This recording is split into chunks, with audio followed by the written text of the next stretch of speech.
Len, do you remember the first time that you crossed paths with Jake? I remember it was in Mid-South. I mean, it was like, I don't know how old Jake was. I was like 18 or 19. Jake was, I don't know how, pretty close to the same age. He was tall and skinny, and I was skinny and short at the time. Yeah.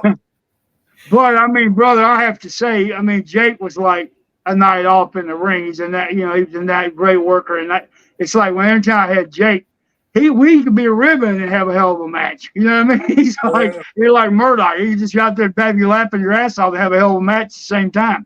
You know what I mean? It was like so easy, Now, Jake, do you remember your first encounter with Len by any chance?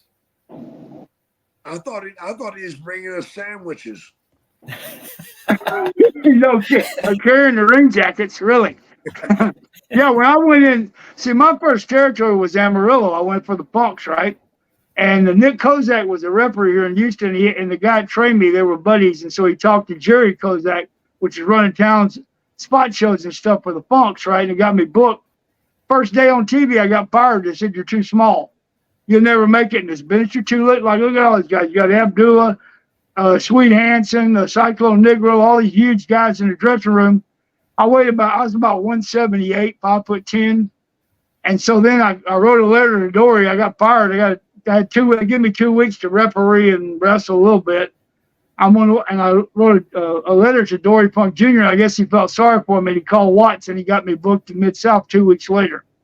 And that's where I met Jake. I was like 178 pounds. And then I started taking some real strong vitamins, real strong ones, you know what I mean? And I started gaining weight. Dang, you never know what. It took me a long way. You're going to have to tell me about those vitamins. I'm trying to put on a little I hear you, brother. Yeah.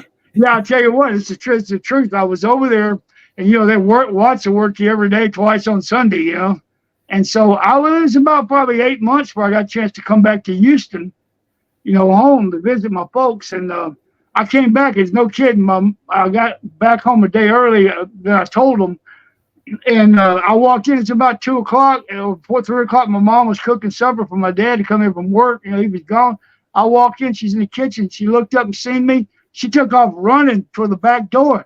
I said, Mama. She was turned around and said, Lynn, I had a full beard and I gained 40 pounds. She didn't know who the hell I was. It's a true story. She stopped at the screen door, turned around and said, Lynn. I said, Mama, where are you going? She goes, oh, my God, it's you. I guess those vitamins were working. I had so much road wear from working with Jake the Snake, getting potatoed and hell beat out of me. I looked so bad when I walked in. Yeah, ass.